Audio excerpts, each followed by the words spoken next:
ever since January of 2024, but there is so much that is going into this video, just on a thematic level, on an interpersonal level, on a literal level, a celebration of the best films for an entire year.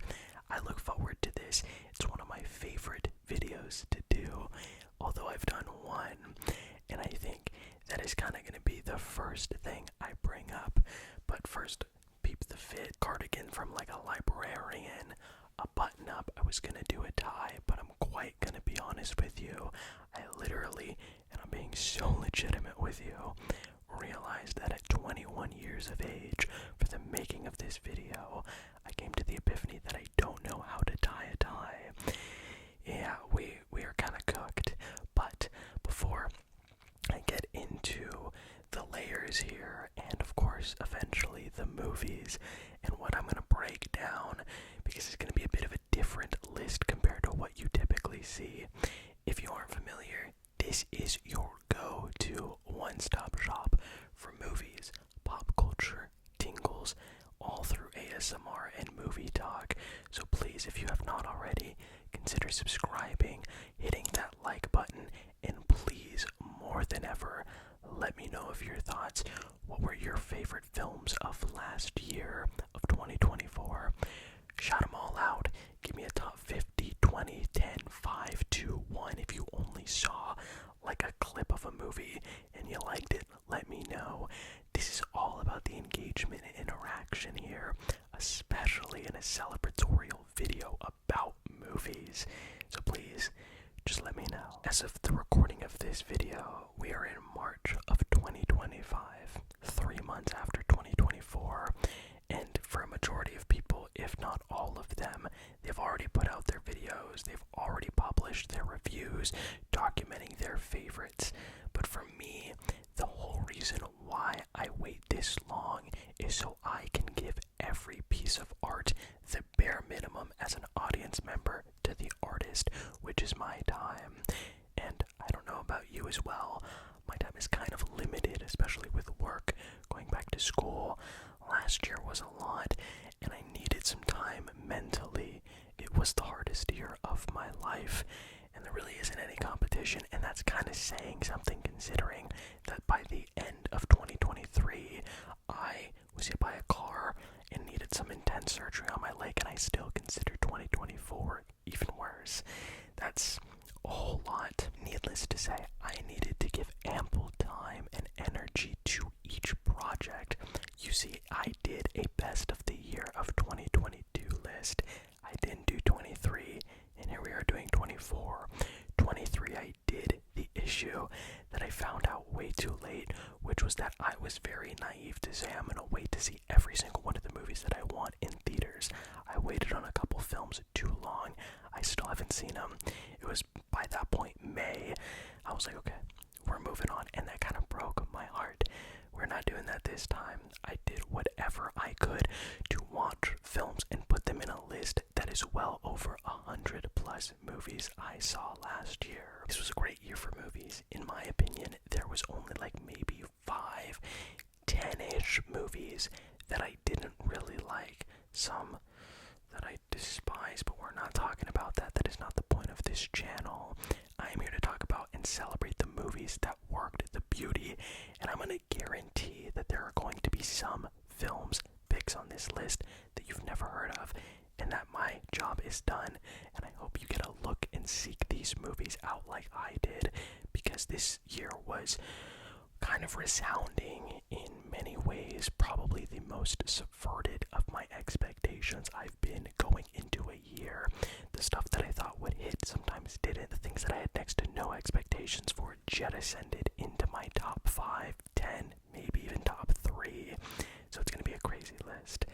And again, I will kind of divulge into the year that I had, and I've kind of peppered a lot of that, whether through what I haven't done, which is made consistent uploads, or in certain videos kind of remarked about the year that I've had. But this has been by far the year that I've had the most amount of self-worth questioning, interpersonal analysis, and so much of my bedrock pre-20 2024 collapsing beneath me. It has made me appreciate the minutia, the small things in life. I'm not gonna get emotional. I might later. I'm gonna give myself this too, is why I really hope that you give me at least the patience and the space enough to just let me have this. I so often spend so many of my videos trying to cut or trim the fat of my own story so I can just get to the meat of why you're clicking on the video. But I have to realize that I bet some of you are clicking or following and subscribing because you care about what I have to say. So just give me that. It's going to be a little long of a video, but I'm going to get to the movies. I promise you. Point being, art has been this invaluable tool every single year of my life. And every year it has gotten more and more of an essential necessity. And last year, 2024, I needed it most. I went through the hardest breakup of my entire life. I have questioned a lot about my own identity, and I don't have the answers, nor do I think in life we will ever get 100% sound clarity and conviction. But there's just a lot that I was like, okay, going into 2024, I'm going to do this, this, and this because I have this, this, and this. But it crumbled beneath me. There was people that I thought I could count on that I didn't. And I'm not saying this to be self-deprecating or for you to feel bad or take pity on me, but more to actually empower and thank you. And I cannot stress that enough. There have been so many moments where my mental health was at an absolute low, and if it weren't for you, the person clicking on this video, tuning in, liking, helping register and validate a worth within myself that so often I didn't feel I had, I wouldn't be in a place right now where I'm seeking therapy and professional help, trying to maintain my education, realizing that it's okay to not be okay, to not know what I want, and there is things worth living for.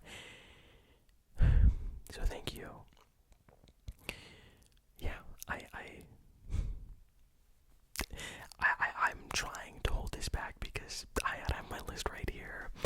I feel like a lot of my emotions are going to be intrinsically tied to these movies, and it also has taken me so long because I want to be honest with you, and I want to do proper justice to this video and the whole purpose of it. So I've really held this video off and making it for a while, but today's the day. I'm dressed in dapper nines. I feel like Hugh Grant in Heretic. So, like I said before, it's going to be a little different. There is going to be my favorite films of the year. It's going to be 25 to 1. Before 25, I'm going to list my honorable mentions, which is basically 30 to 26. And I want to shout out an artist of sorts who has made a specific grouping of movies. And so just imagine that outside of that shout out, you're going to be going from 30 to 1. 30 to 26 is my honorable mentions, and then 25 to 1 is my favorite of the year. I, quite literally speaking, from 30 to, I want to say, about like 22, those are 4.5 star movies. Everything up is 5 star. I'm an easy person to please. I didn't expect the wide ranging of voices and talent to really just latch on to me. And there's been so many things that have stuck out to me. And of course, the thing that I always have to say, no matter what, this is my ranking today. I look back on my ranking of 2022, and I think I put like After Sun and Everything Everywhere in my top 2. I forget where I put, I think it was my number 4, but We're All Going to the World's Fair is in my top 5 favorite films of all time now. Point being, take everything I say with the slightest tinge and grain of salt. If a movie isn't on this list, it probably is because I didn't like it as much. Feel free to ask me in the comments. It is this irrechangeable thing. So, I have my beverage right here, I have my list right here, and I have you right here. I'm so excited. I'm getting a little sweaty, so this means that we're cooking. So let's start off with the honorable mentions. I'll just say a couple words and sentences about them, and I think I'm ready. Are you ready? Let's do this. So my first honorable mention is a straight-to-Netflix film called It's What's Inside. One of my favorite crowd-pleasing films that is the quintessence of getting as many of your friends possible and watching this this whodunit mystery that divulges using form and writing and style into one. It looks incredible. I had a blast. Rewatching it holds up just as much. It might confuse you, but I kid you not, it is well worth the watch. Nosferatu. I really wanted to love this more, but this is Robert Eggers at peak form stylistically, narratively. It feels like his career has built to this moment, although I wish I got more of Lily Rose Depp's character and Count Orlok Bill Skarsgård's character. I really do appreciate everything that this film says about the powerlessness in feeling alone and vacant of support. It really is a film that will leave you begging for more. Conclave, the film that I at first thought was going to be pure Oscar bait, wound up deeply affecting me in ways as someone who's grown up with religion being imposed onto him. This idea and notion about the fallibility of those that are supposed to be propagated for their powers and the religious ideals. In my honest opinion, I think Ralph Fiennes should have won the award. It isn't just the dialogue that is superb, but the silence that will get to you. Another religious film, ironically, Heretic, a movie actually that I just rewatched and it holds up just as well, but it's a film whose script at any point could have dropped the ball, servicing its really wonderful script in service of jump scares or trying to maintain something through gore, but it never loses that philosophical edge that questions the exact imposition of religion that so many people turn a blind eye to.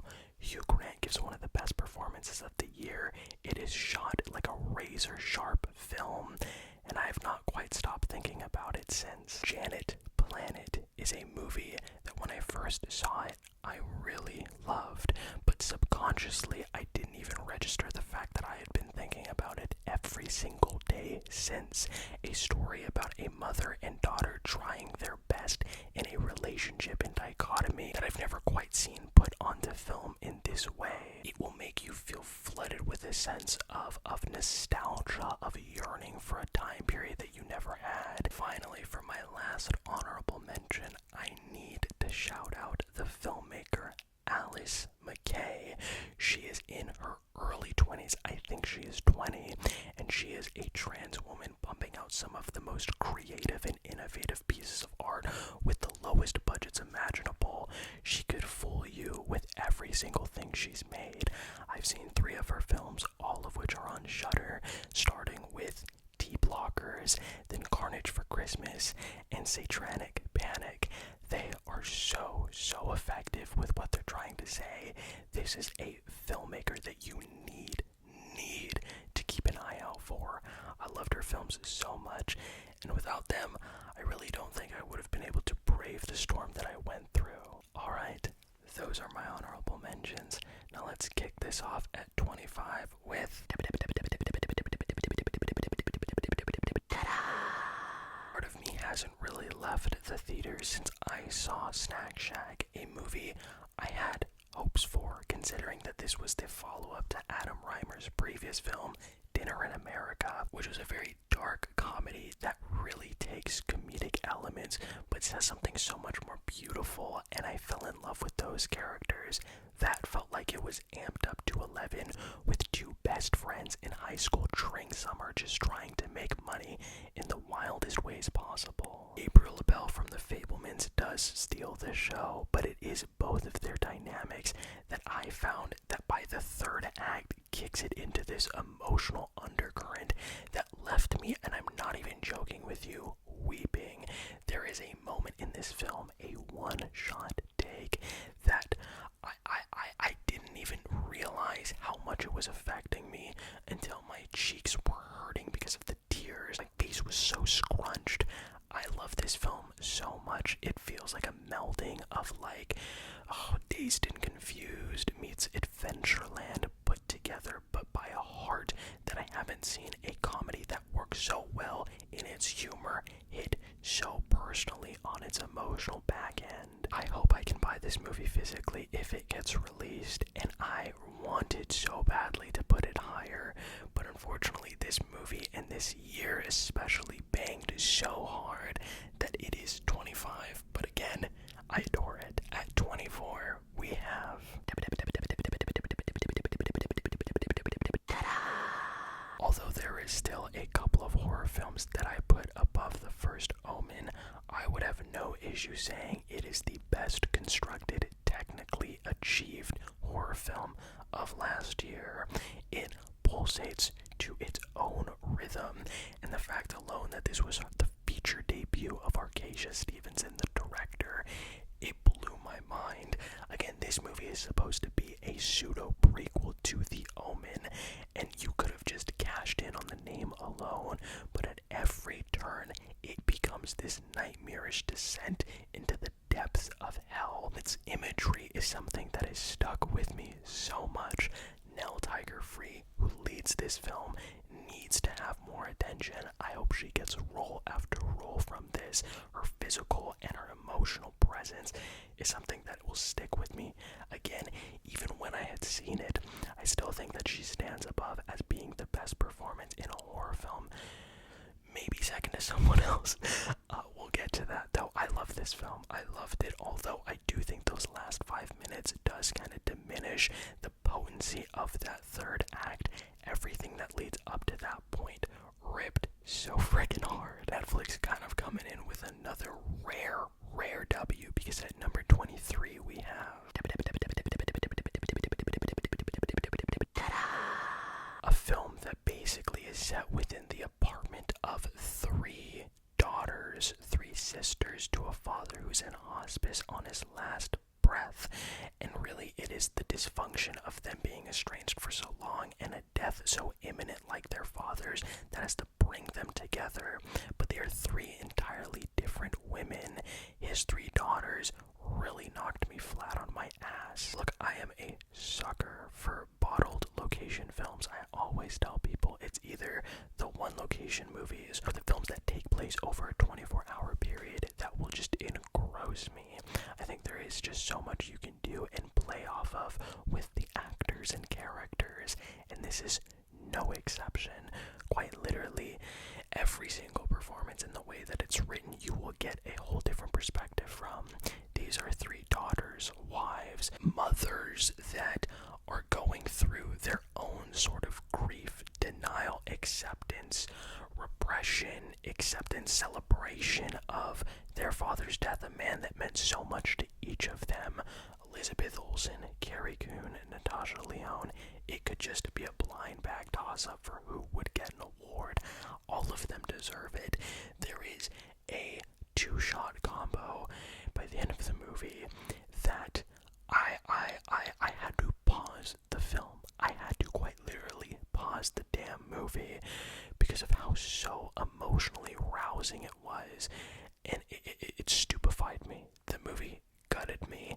I need you to see it. It is on the most convenient streaming service possible. Although I don't like Netflix, I bet all of you have it. Check it out. At number 22, the movie that I saw 4 times in theaters, and I could watch it 4 more. I found out they were making a Mad Max sequel with George Miller returning and Anya Taylor-Joy and Chris Hemsworth starring. I had a feeling it was gonna be good, but I worried because the landscape of when Fury Road came out in 2015 and when Furiosa released almost 10 years later was worlds different. I didn't think George Miller still had that dog in him, and I mean, let's be real for a second, he's getting old, but dare I say, I felt more of an adrenaline and suspense and white clammy knuckles that were oozing adrenaline sweat in Furiosa than I did Fury Road. Now, I don't want to pit 2 siblings or 2 childs together because they're both amazing, but I say what Furiosa perhaps lacks in that visual practical edge makes up for it in emotional depth. There is just so much happening in Anya Taylor-Joy's performance where she has to play a character but also do justice to Charlie Charlize Theron's performance before her. And I am not even kidding you. Chris Hemsworth gave one of the best performances of that year, and he really, from a single performance alone, may just be the greatest performance post-acting in a Marvel machine-type movie ever. Sebastian Stan is close behind him, but I've really not stopped thinking about the action sequence on the highway. There's so many bits and dialogue things that just zing straight to you, but it's those last 10 minutes. It is nothing but dialogue back and forth about mortality, the whole point in the drive of man amidst a wasteland that divulges you to your most animalistic. Oh my god, the movie is like a fable brought to life. Every single time I rewatch it, I appreciate a whole new thing about it. And number 21, I know, 21 to this movie. You're gonna get your pitchforks, light your torches. Let me explain though. I saw this film five times. In many ways, it is Denis Villeneuve's greatest technical achievement ever put to screen. I am there with you. The way that screenplay is helmed, and you get to see a retooling of the Frank Herbert novel, and it explores this idea of radical fanaticism and blind ideologies. Javier Bardem's performance in that movie, from a man who is hell-bent that Paul Atreides is the Lisan al-Gaib, to then just blindly just absorbing every single thing to affirm his own etching and beliefs. I think some of the greatest side character writing in any movie I've ever seen. Zendaya deserved a nomination. I don't know if Tim Sham deserved a nom for that. I'm glad he got the nom for A Complete Unknown. The movie is incredible. The movie is absolutely incredible. But akin to Heretic, akin to Conclave, akin to Snack Shack, there was just movies that struck me a bit more. I'm so excited for what Dune Messiah is going to be. That may just wind up being the most insane swing a filmmaker has ever done on that scale. I love this movie. Don't get it twisted. I feel the marketing really did fail this movie, and in a rare L from A24, we have Coleman Domingo. I really do think if they marketed this film properly and distributed it at an earlier juncture, would have won the award, and I would have been okay with that. A movie all about the stories and fictions that we can sink ourselves into, so we don't have to live in the realities we have, the imposed prison and the bars that are set before us. It is aching, but the stories are ever so necessary. There was a thought I had, because I've seen the film 3 times. I'm going to talk about how many times I've seen these movies just to stress how damn good they are. But as I was watching this movie, the epiphany hit me that these actors are playing themselves, but they're playing themselves in the place that they were rotting away in, that ultimately dehumanized but also gave them the ability to act and perform, and they were so able to effortlessly translate themselves that they were now to who they were then, and they embraced the love, the art, and the color, and the meaning of art. And to me, I think that was one of the greatest, most courageous things anyone has ever done in art, period. I wept, I sobbed. It is a movie that I just think you will come out of wanting to watch everything or make everything. It is a celebration about the perseverance and the bandwidth of yourself to art. I love the film so much. The fact alone that everyone from a grip to Coleman Domingo to the director to the gaffer was all paid the same frickin' wage. It's unheard of. Just sadly, A24 did drop the bag distributing it. I adore it though, regardless. Now, you know, in movies, in animated cartoons, when the character doesn't believe the reality they're in, so they scratch their eyes and it's like rinker, rinker, rinker. That is me every time I look at this movie being at my 19th, considering that when I was going into it, I thought it was going to be absolute dumpster fire trash, because at number 19 we have... Now let me preface this by saying I think Alex Garland is an immeasurable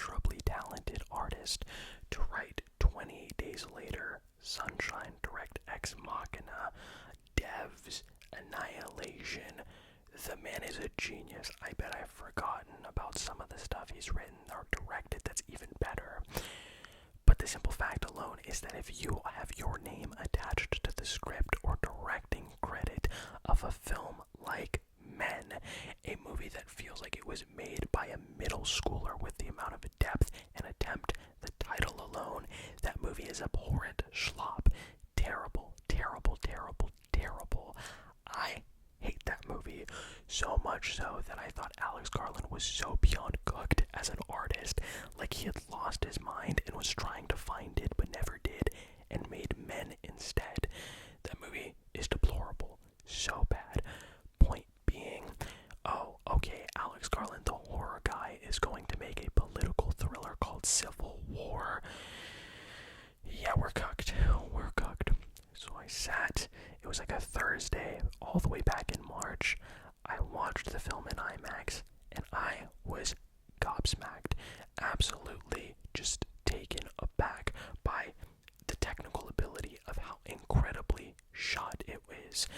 But to me, the thing that I think a lot of people just overlook or criticize a bug for the film, which I think is the film's feature, is that people think that it doesn't have a political or positional bite, that the film doesn't say anything because it wants to live in neutrality by playing both sides.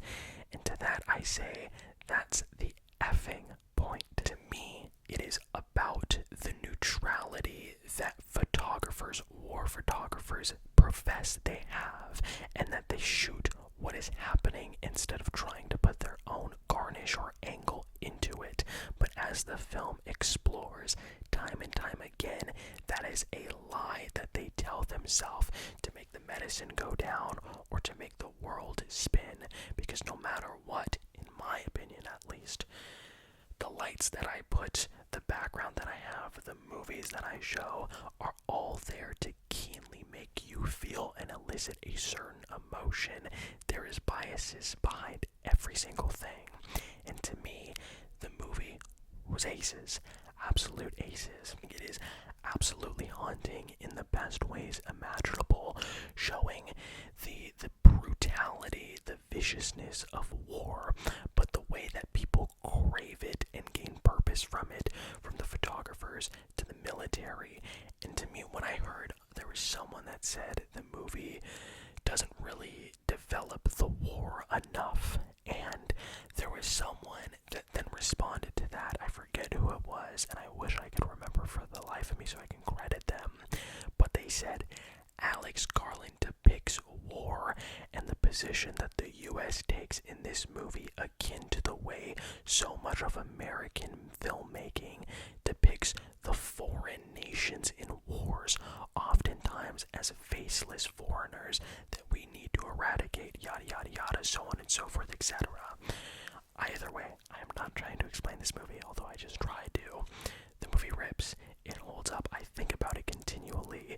There is a bit that I think is like some of the best, most punctual timing in a film I think I've ever seen, where there is an incredibly devastating moment that happens to this group of photographers that is self-imposed, and when they try to release their emotion, it is basically drowned out by this blaring rock song.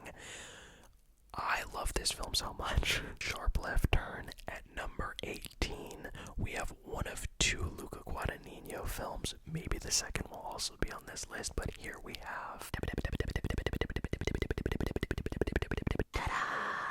I really don't have much I can say or just kind of speak on behalf of. I made a video talking about the movie. You can kind of scroll not too far back.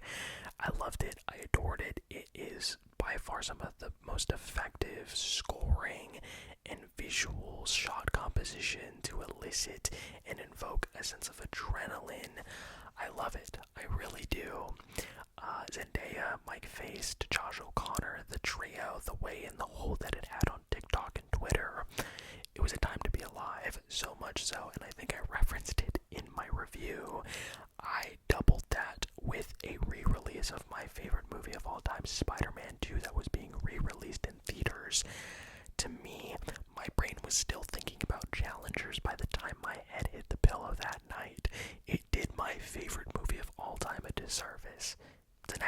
film. And at 17, the Melt movie for the gays, the women, and all the disfigured creatures that are the melding of two people into one. We have maximalist filmmaking, but on the grandest of displays.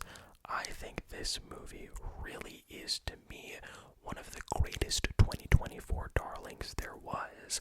I saw it early. I didn't think it was going to have as big of a splash as it did. I could be wrong, but it made close to $100 million. A film that uses gallons upon gallons of fake blood by the end, ripping that hard and people loving it. Yeah, it's moments like that just in pop culture that make me so happy and affirmed, hey, wait, maybe we aren't cooked. It's just the people and the businessmen in suits that can dictate what we get. Don't really know what they're doing. I love this film. Margaret Qualley doesn't have anything else to prove, but she knocks it out of the park. But it's Demi Moore who has this sort of comeback performance. Not that she's been gone, she's been doing it for decades, but it was beautiful to just see her and like in all this grotesque makeup, nails coming off, aging skin, gray hair, let loose. And it's a film that escalates, but you going into craziness, and it builds and it builds and it builds, and then it builds some more. For that being my 17th spot, there is moments that are like ingrained and etched into my mind. Stardom at what cost? If you can get a crazy performance from Dennis Quaid, you've done your job. I love this movie so much. But at 16, if Civil War is a film that I have to explain why it's so high for me, this film is the movie that I have to go to bat for because so many people feel like it did them dirty. We have I don't think you realize if, and again, I'm not trying to speak to you, but there is so many people I have talked to in conjunction in relation to Long Legs that have felt like they were cheated or robbed or the movie sucked. And every time I ask them why, it's because they say the marketing was good, the movie wasn't. It did its job. I'm sorry. And of course, like, obviously, if you didn't like the movie, I'm sorry.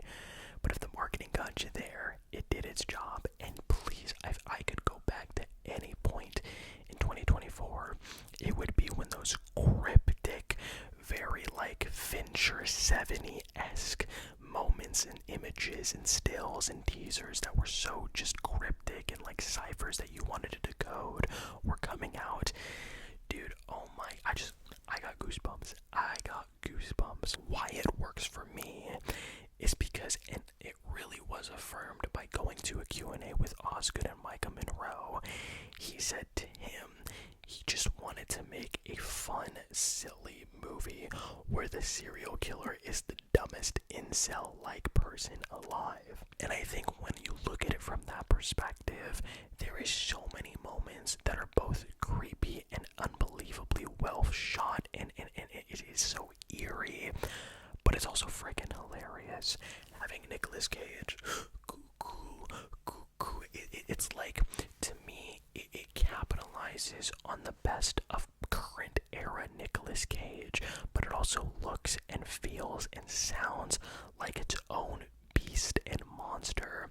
To me, you can easily be your worst enemy going into any movie.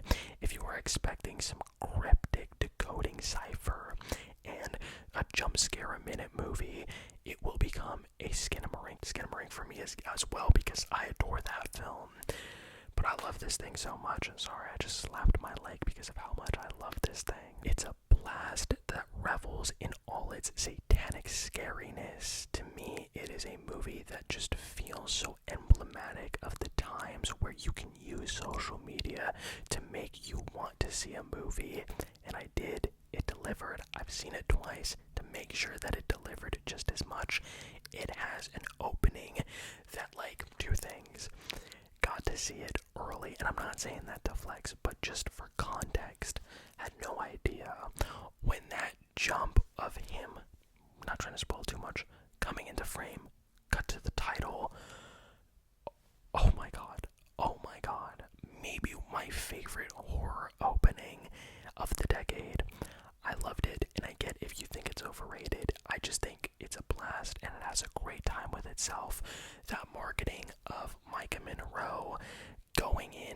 interrogation room seeing Nicolas Cage in full makeup and character, and she has a heart monitor attached to her, and it checks and monitors how much her heart rate's elevating. That's like the coolest marketing I've ever freaking seen. Let's be real, the movie rips. At 15, a movie that, if you showed me a certain clip, could genuinely be at the bottom of the list. But as a complete package, nobody, and I feel like I can say this with full chest and pounding it, will ever come close to making again, not even he himself. We have You ask me, hey Cinephile, what's Megalopolis about? I just say, hey, you got like 2 hours and 15 minutes. I can't. There is a lot that you can try to make an angle about. Capitalism destroying art, man trying to decode things when it should just be a celebration of dreaming and believing. Sure. But it's also just like the craziest looking film I've ever seen. And I can't fully say that I know what it is. I saw it once. Do I think I'll ever see it again? I'm not sure. All I'll say is I saw it at a 10:30 IMAX showing with myself and my best friend. We came out at like 1 a.m. It was like Silent Hill fog. You could not look in front of you. Yet I don't think there is any better ambiance more befitting of the movie we saw. It's a film that I think just like, yeah, I could rewatch it and genuinely hate it. But there is no film like it. And I think if you hate it, I get it. If you found it annoying, I get it. But to me, in 2024, the fact that there is still art by artists who've been doing it for 50, 60, 70 years, acclaimed, revered, that they themselves as well have never done it like that, I gotta commend it. It filled me with like the craziest minion Despicable Me gas. Like I was a kid. I was frolicking. I was giggling. I was howling. My sides hurt. It's the hardest I laughed. Actually, maybe second hardest I laughed. We'll also get to that. I love this damn thing, and it is not going to change unless I rewatch it. Again, there's a lot of caveats, but I will always celebrate that film from the rooftops. You know, funny enough, as we are progressing through this list, I am finding that there are films that share a lot more connections as Megalopolis does. My number 14 pick, a movie that a lot of people bashed and ripped apart, but a film whose concept and endearing conviction to love and empathy to its characters is something that I still think about. I'll be the first, second, and 100th person to admit Robert Zemeckis has kind of lost the sauce, where at a time when he was celebrated for his technical innovation, technology has just advanced more and at much rapid pace compared to what he was up to speed with. So when you have films like Castaway, Contact, Forrest Gump, don't like Forrest Gump, but I'll still commend it, Polar Express, the man knew what he was doing, and he was pushing, but not at a fast enough rate that the technology then was progressing farther from him. And I just haven't felt that same sauce with him. He's done good things since. I liked The Walk with Joseph Gordon-Levitt. I think Flight is a solid movie, but nothing where I think his craft and his endearing storytelling a la Back to the Future-esque has melted and married. But lo and behold, I see here a film that stays in a central location spanning centuries, from the dawn, from the dinosaurs to man. There was something that kind of was invoked within me, and I will admit, the film does not succeed at parts. The writing kind of makes the characters feel like loose caricatures where you try to relate and it doesn't really work. There's this side plot about like race, and it follows a black family, and it tries to tie in like modernity and what's happening in the present day, and I don't think it is the place of Robert Zemeckis to comment on it, let alone does it work. With that being said though, the gimmick of the film, its approach of telling this story all in one location, this home that is inevitably built that houses dozens of people that we get to be peered into, just being this melancholic sadness about people and aspirations and like pushing it off, and then soon you're too old to pursue anything you're passionate about. It broke me. It absolutely broke me. As an incredibly sentimental person who finds value and merit in all of my surroundings, as I'm sitting in my room, as I am recording this video, as I look at these lights, I can think of 10 different memories that come to my mind. So a room isn't just a room, a home isn't just a home. And to see all of these lives come together, be separated, live, pass, evolve, and its stylistic choices, the way that it transitions back and forth between time, I loved it. I loved it so much, in fact. And there is things that just affirm, okay, Robert Zemeckis was there. He was just going on a side quest for like 15 years. And to me, I think there will be films we'll talk about that had really just emotionally sunk me. But there is like bits in this film, and that last shot, man, that last shot destroys me. But there's a moment in this film where it is a character kind of talking to another character about the life they lived, but more importantly, the things that he wasn't able to do. And it kind of shows, as it's all set in one location, the different things that he did when he was younger that kind of showed glimpses of a career and a passion that he was never able to do. And that, to me, ripped me to shreds, ripped me to oblivion. It is a beautiful film. Give it a shot. I'm almost crying even thinking about it. And at number 13, I said at first there was a movie before that I laughed the hardest I ever did. I was wrong. I think when it has come to laughter and creativity and ingenuity, there isn't a movie quite like This is 100 minutes of pseudo Looney Tunes ass sketches where at any point you would expect it to get old, redundant, boring, or eye-rolling, but the film will always find ways to make you fall in love with it over again, made by a guy who didn't really like see film as this thing like we do, or that other people who have made projects in this list have, but he did it because he wanted to make something, and oh my god, did he. There is something about 2024, and I think we are going to see more and more of it as the studio system completely begins to disintegrate or keep employing the most asinine, silly, mind-numbing movies where we are going to see artists taking it into their own hands and doing it in ways that no one else has. I do think that Hundreds of Beavers is that for 100 minutes. It is a go-to comfort film from now on. I think it is just something that is so blissful and life-filling about a man that just wants to kill beavers. Like, I kind of went on this rabbit hole of like looking at all the actors or people behind it, and so many of them are not even in the industry, and that in and of itself, seeing the final product being as impactful as it is, creativity has never been this alive. And to me, I finished it bad spot mentally I was in. I'm not even kidding you.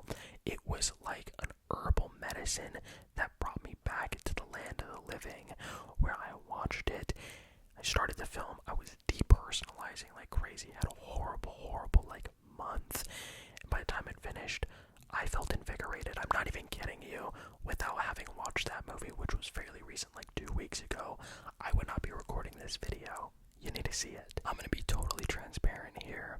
This film being at number 12, if any of the films that I said previous, Civil War being as high as it was, I didn't think this movie could have been as bad, but the fact that I think it's one of the greatest in the genre in the 2010s, 2020s, 2000s, in the past 25 years, and has some of my favorite scares, and it is just what? I, like so many, didn't expect this movie to be as bangerific terrific as it was. But quite early on, you have a 5-minute one take in the opening of the film that sets the stage for something so primordial, where I will say that the first omen in Long Legs feels demonic, or it is talking about things that has undercurrents of terrifying, unsettling, uneasy nature. This film feels as if there is a spirit and an entity through the camera, setting you into a tone and a mood and a headspace that is crippling. The way that the film is shot, the way that that score, oh my god, I worked at a movie theater when this film came out, and I waited until those credits were done, because it is like the film is continually losing its humanity in favor for something so much darker as a pop icon, Sky Riley. I said earlier, Nell Tiger-Free in The First Omen, she would have been the performance of the year in horror. Naomi Scott as Sky Riley, I am not even joking with you. You can call me on this right now. You can say, hey, Cinna, 5 years from now, do you remember when you said Naomi Scott gave the best performance of 2024? I will puff my very not hairy chest. I don't have hair on my chest. And I will say, damn right, it is some of the best acting I've seen, because she has the physicality of a performer, but the emotionality of someone who is losing her damn mind. There is a moment in this film, I started to kind of feel sick to my stomach, where it involves background dancers forming into one. If you've ever played the video game Inside, it is that in a movie. Yeah, I think it's crazy, and a lot of people kind of discredit it because it feels so much like the first, but they even say it's better. Okay, then just don't watch the first, which I will agree with. You don't even really need to see the first by this point. But then also people say the ending feels like you wasted your time. Grow up. The movie's amazing. I love it. Sometimes I'm like, should I rewatch it? But then I get too scared too, and that isn't even a joke. If I was being serious about awards and who I thought could have been nominated and should have won, the performance that has really sunk into me like cement boots by the mob to a person drowning to the bottom of the ocean. Marion Baptiste gives a performance so haunting of a woman, a mother, a wife who is so unhappy and dissatisfied with herself, her position, her current predicament, her marriage, her boy, and it is all coming to a head. And you see this woman as she is yelling, is arguing. It looks like it hurts for her. And you watch the dysfunction of a family who is either coddled or neglected things that shouldn't have been either. I really am confounded at the fact that this movie got nothing. It is so simple in concept, and even in execution, it isn't overtly shot in a way that needs to add any fluff or flavor, but it has the utmost faith and control and truest conviction in the actors and the screenplay, which both are dynamite. There is just this bits in this film where you just want to reach into the screen and give her the biggest damn hug possible. There's not much I can really add other than the fact, again, certain two-shot combos in movies. His Three Daughters had one. The final two shots in this film, I saw it with a friend. She was like, what? That's how it ends? I got goosebumps. It is an ending that will beg you to just think, to marinate, and in many ways, I feel like most art should do that, and it requires a lot from you, but it's an ending that I would probably put in my top 5 of the year. Alright, my friends, we are down to the wire. We are in officially top 10 territory. This was something I deliberated and I tried to piece apart and I would second guess, but ultimately, as I am looking at the 10 here, the 2 rows of 5, it has been like that for a couple weeks now, and I couldn't be more confident. And what better way to kick it off than a movie that I Page's major return.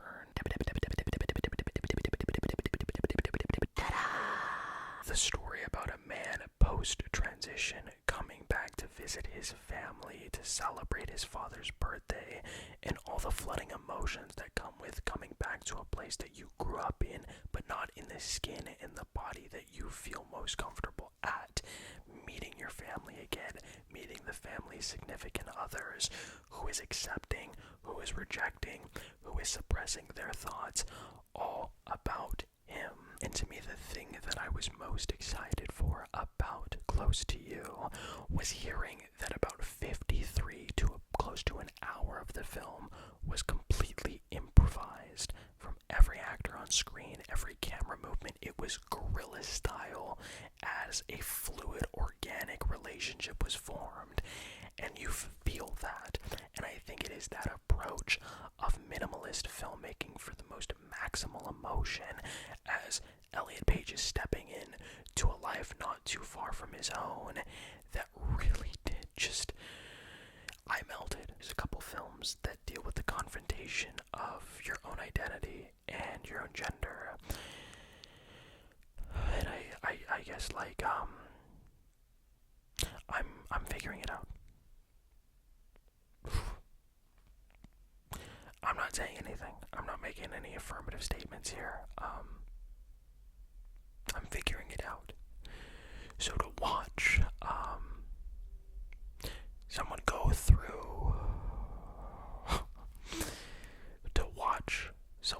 through what they lived with, and to be so brave,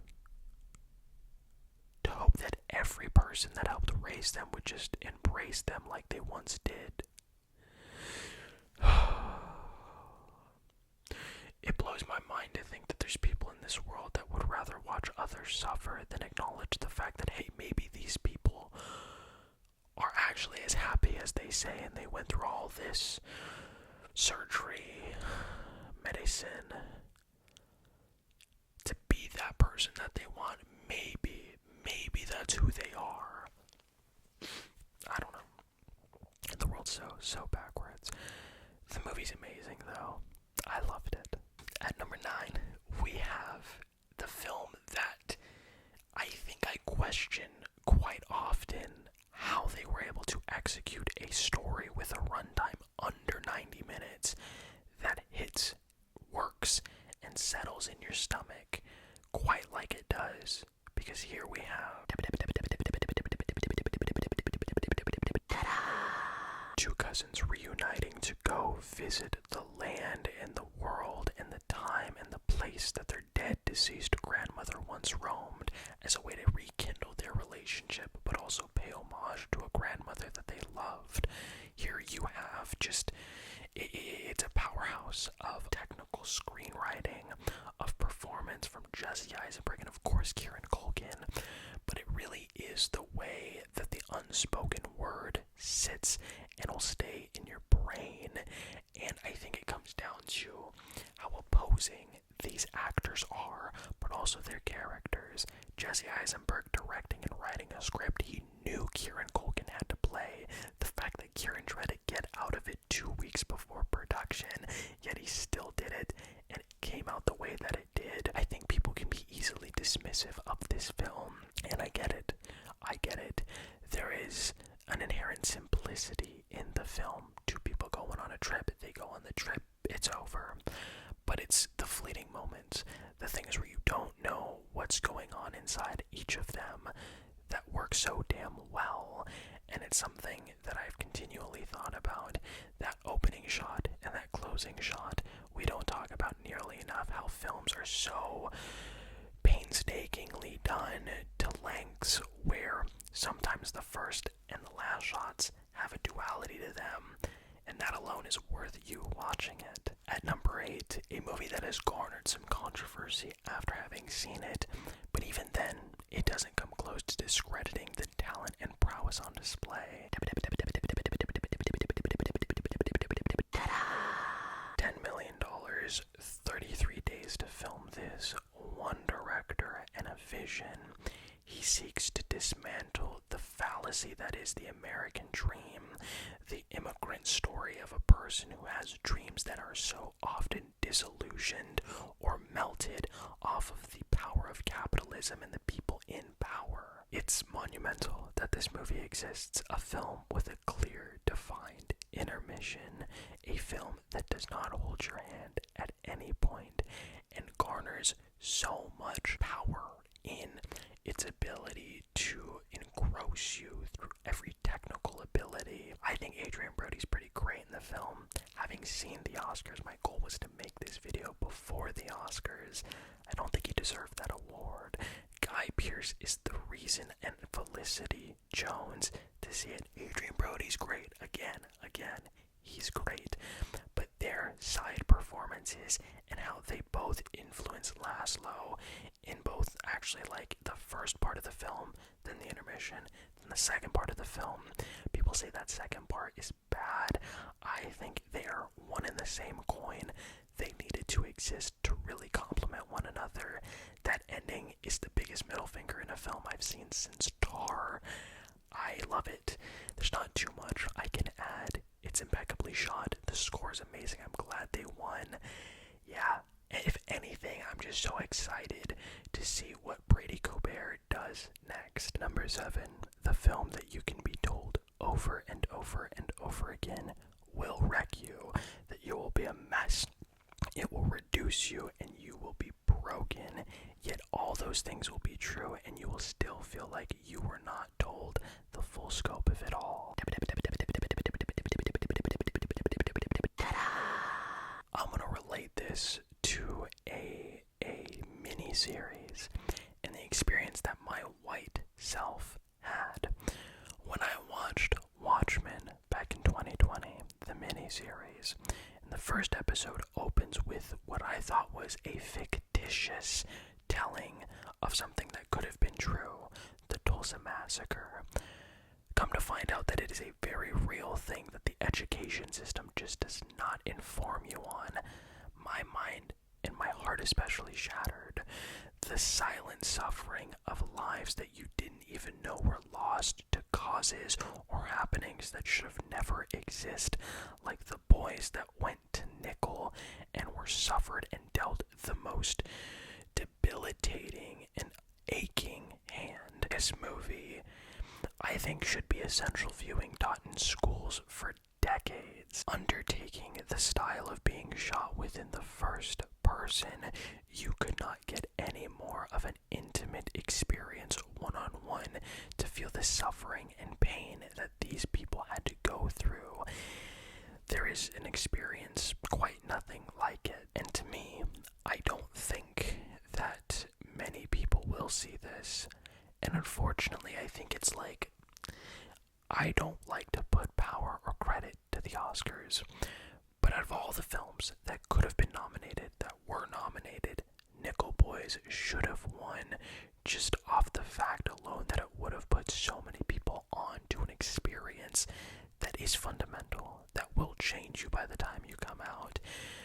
There is no easy ending into how that medicine will be swallowed from this movie, but it is a demanding, requiring viewing.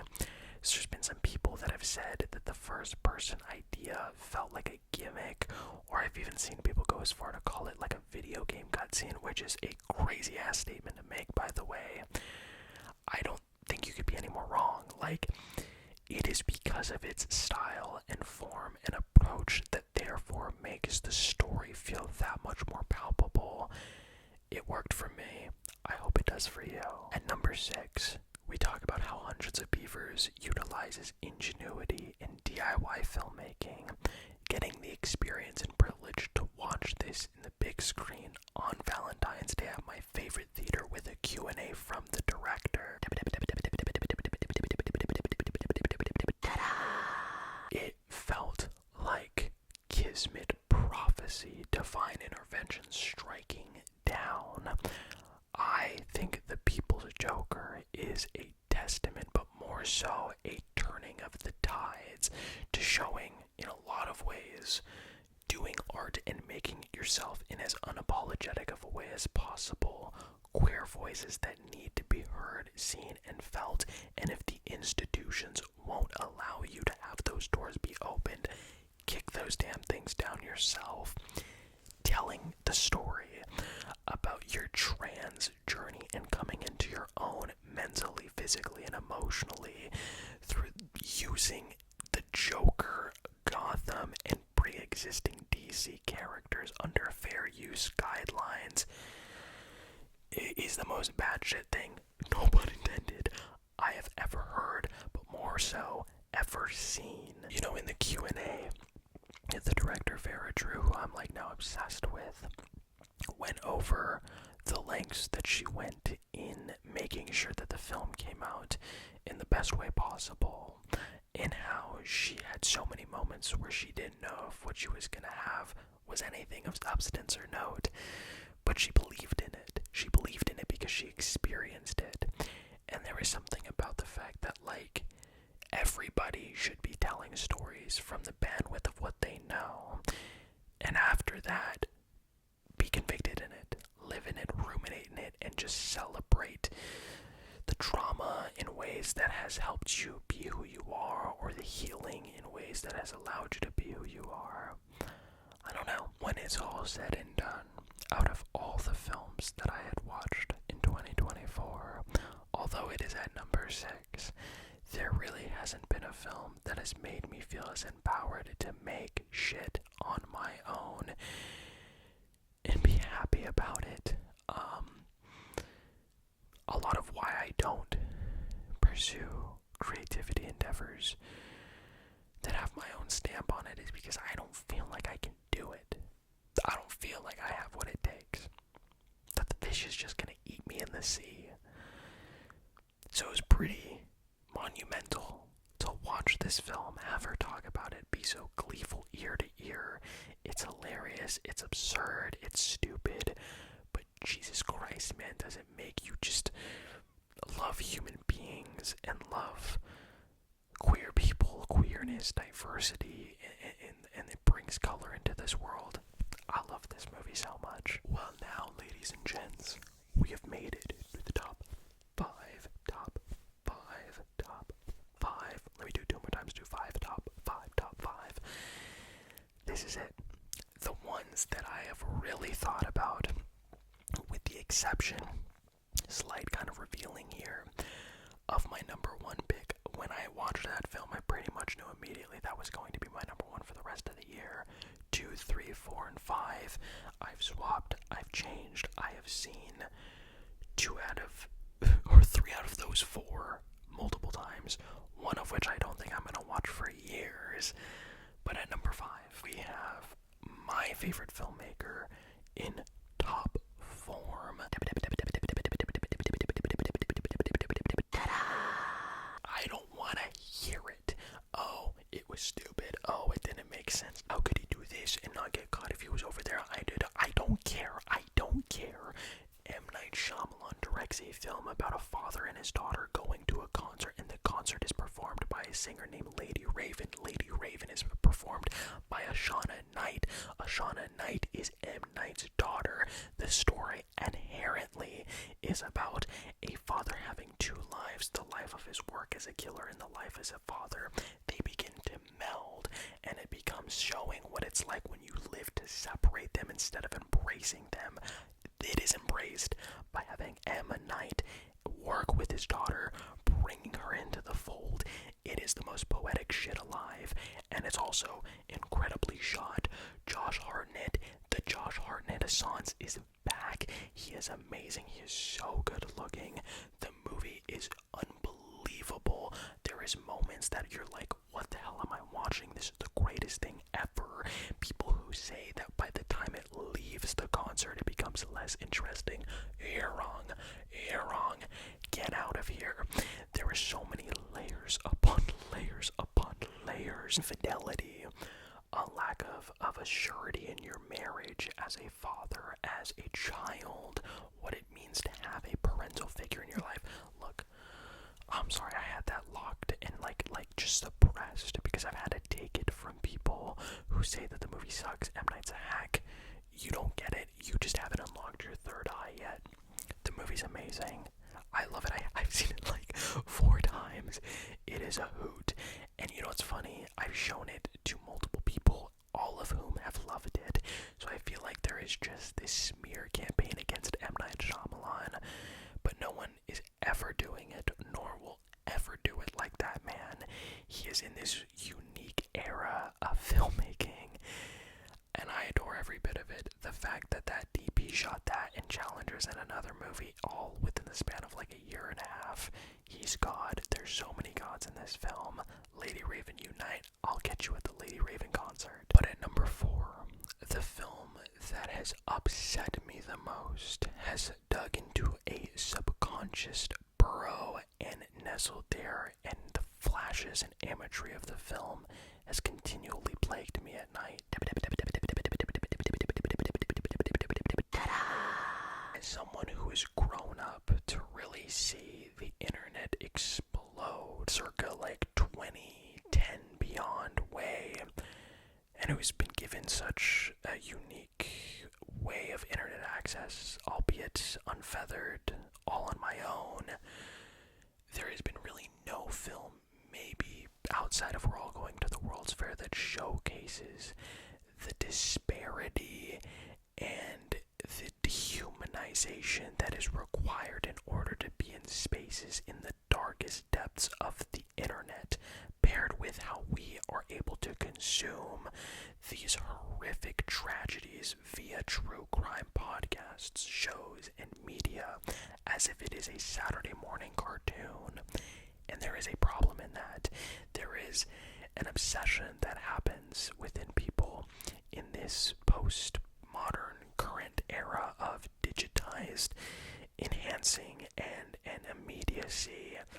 And so when you make a film about someone who becomes clearly obsessed with a case erupting following a man that is convicted for murdering young women in some of the most heinous and despicable ways you could ever be described, pair that with a visual language that will haunt you. There is a scene and a shot, the scene in this film, when you realize the intent of one of the characters. I shot straight up. I had to pause the movie, in my head at least, because I was like, no, because I was watching it at 3 a.m. Don't watch this movie at 3 a.m. That's the biggest mistake you can have. And it was like, no, what am I watching? This is not a real film. Red Rooms is not made of human hands. No. And again, I was saying that I rewatched 3 out of the 4 of the films in my top 5, excluding the first one, because I knew that was going to be a lock. I don't think I'm going to rewatch Red Rooms for years. There is a depravity that is in this film that echoes, pulsates, and beats. No. Watch it at your own discretion. Yeah, we have made it down to my top 3 favorite films of the year. 2 and 3 have changed quite probably the most out of all the films on my list, because it's hard. It's really hard, because both echo different parts of me that I've either needed to hear, needed to feel, or needed to be reminded of. But I feel comfortable putting this film at number 3. Talk about how there is so much sentimentality I possess when it comes to locations, but I am extremely associated to seasons as well. Christmas as a Cuban used to be the biggest event of the year. People from Miami would fly down from all over the world to stay in one house and celebrate the holiday. Growing up as a kid, it was the greatest thing ever. The world was all in that house. All different people I didn't even know. I would have lips of lipstick on my face from all the kisses from aunts that I had never met. But it was the world. It was the world. Everything mattered, but nothing mattered. And as I've gotten older, it is faded, and that haze and that period of my life is gone. I see a film that has dozens of people in one house celebrating Christmas, the dysfunction, the detachment, all being pushed away to the side or not, because we're human and we can't just deny.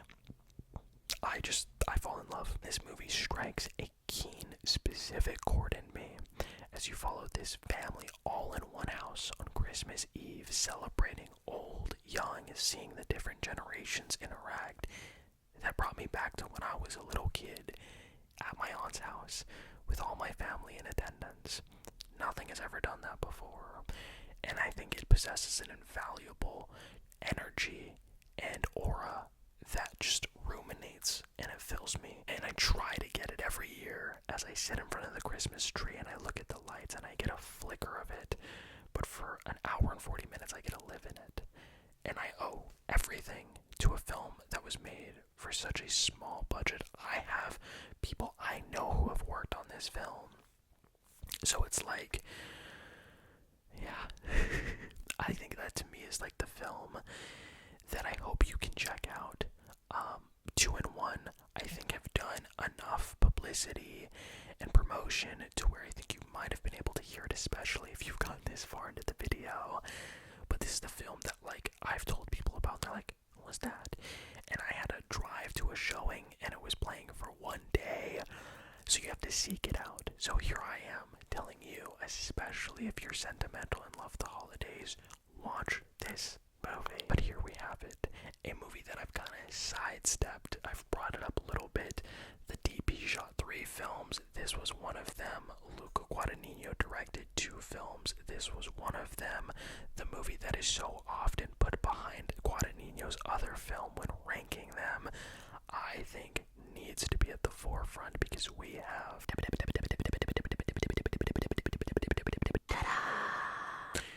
So I think a lot of times filmmaking and stories can be call to arms, can be the filmmakers trying to tell us to not fall in the footsteps or the trappings that they themselves did. Now, I'm not saying Luca Guadagnino did at all, but I think what the story of a man that has denied himself to celebrate and expound upon his queerness, waiting until a point where maybe it's too late, absolutely ate me in ways that, like, when the movie finished, I came out of it, and those last 45 minutes, there's no way that you could come out of a movie with those last 45 minutes feeling quite like you were before. But I sat in my car with my friend, and he asked me, he said, hey man, what'd you think about it? And mind you, up until that point, we're silent. That's rare for us. 2 extroverts that love film, we always talk. The moment the credits roll, we're chattering. I couldn't. And a lot of me, I think, will forever, don't say that. A lot of me, I think, will continue, I'll say that, continue to feel this debilitating fear that I will end up like Daniel Craig in that film. And it's the scariest damn feeling there ever is.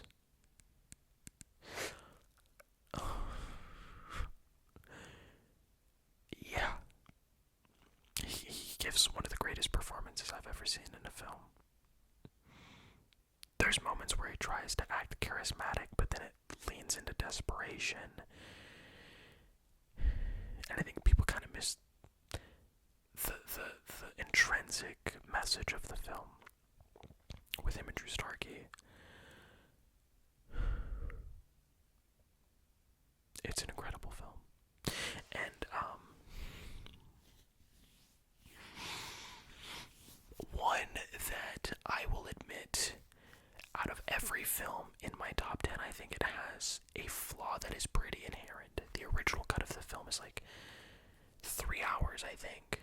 3 hours and 30, and they had to cut it down. And I think in that middle portion you can feel that there is bits of the film missing. And that's okay, I think, because those last 45 minutes are so transcendental and mind-melting. It's hard for me. You know, I thought I'd be okay being able to talk about all this stuff, but it's hard. It's hard to embrace or to celebrate, and I'm getting there. I can't even look at the camera right now, I'm sorry. Yeah, it's a terrific film. Suck Dupron, the DP, all of these people, Trent Reznor and Atticus Ross, come together to find you as if you're in a lazy river being drifted, but like the lazy river also has like acid in it and it's slowly eating you away, but you can't help but be swooned by the comforts and the disarming nature of it. It feels like a dream. It pulsates like a vague memory that you once had but you could never live in. Yeah. So my number one, I knew from the moment I watched it.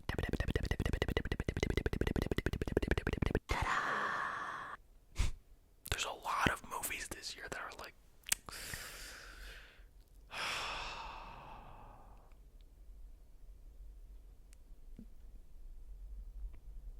yeah. So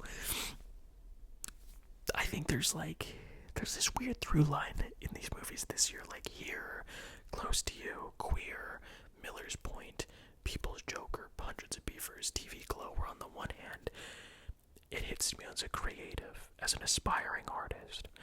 Then there's the sentimentality of living lives from the memories you create, wishing they could be replicated. The fuzziness, the distilled way in which our brains try to cognitively reminisce. But then there's the stuff about like not letting life overtake you and trying so desperately to not let the people in your life just like keep telling you that you're one thing, and let that just eviscerate any aspiration you have of trying to find out your own identity. And watching a movie about the collective hubris and coming together from a show where you get to figure out who you are and you get to navigate that with someone. But then there comes that point where like all the art you see, as I am talking about I Saw the TV Glow, as I Saw the TV Glow is a story about characters in a fictional world, in a fictional show, but there is a point where it reaches where you have to decide whether it is going to be more than just fiction, and you're going to do something about that.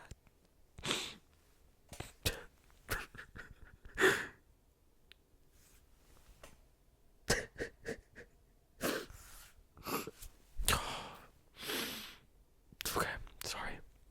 It's a lot. And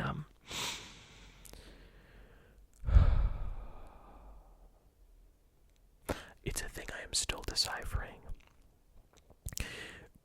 But the way in which Jane Schoenbrunn is able to depict loneliness, but the way in which we associate art, internet trends like in We're All Going to the World's Fair, as a means of purpose, and finding individuality, and finding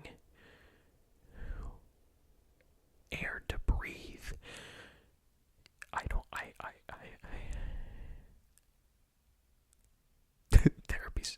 Therapy's a process, guys. There's things that I don't know. If I will ever be able to say about myself to myself. I know I can't say it to certain people in my life. But for now, I have the art to help push me through. In a film that is able to get weird, is able to get dreamlike, and as someone who does ASMR and cares so much about hitting dream state, feeling at peace with myself, but also is this nostalgic person that cannot help but use it as a drug, as a form of currency, because my life right now isn't the best, and who's questioning his own identity and sexuality and purpose. All of that put into a movie like I Saw the TV Glow, with a score and a look, and the way that it feels, and it's shot and directed and helmed, and the way that it ends, and the way that it's affected so many damn people online, and the way that that has brought me so close to myself and people that have helped me through the worst of last year. It is this thing that I am indebted to, and so there you have it.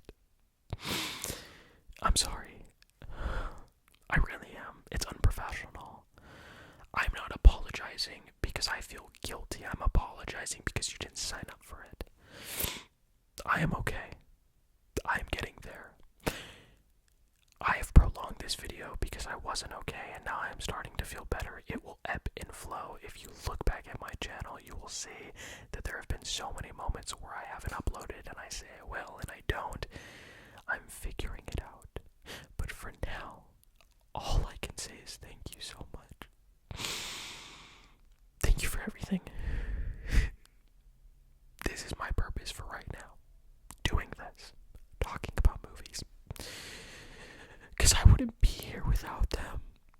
And it feels so important to talk about these movies. And this year has been so difficult. It's been so hard. But I'm here. And you're here. And we're here. And I fucking love you so much. I love you. I love you. I love you. I love you. There's so many things on the horizon. So many things I want to do. I want to say. I want to record. But every year I tell myself I'm going to do it. And I fail and I set myself up for disappointment. So instead, I'm choosing to live. I feel like Joe at the end of Soul right now. I'm just choosing to live every single damn day. And I want you to come along there with me. And the less intense expectations I set that are doomed to fail and I be disappointed in myself, the better off I'll be. God, this video is so long. Okay, my friends, we've come to an end. God, this sounds so, intense, but those are my best films of the year, my favorite films of the year. I'm so sorry, there's no such thing as best, it's all favorites. Thank you for spending some time with me and listening to me and being there for me. I want to be the exact same for you. It's confusing, it's triptych, but we're getting through it. So, please, let me know of your favorite movies down below. I cannot wait to see what this year has in store. I'm learning to live, to embrace my confusion, to find more people, and to work towards the art within myself so I can be a better artist. And for right now, we have this, and that is okay. We're doing it one day at a time, which kind of leaves me off the fact that if you haven't fallen asleep and you're still here, remember, I love you. And of course, to take life one frame at a time. I'll see you soon, my friends.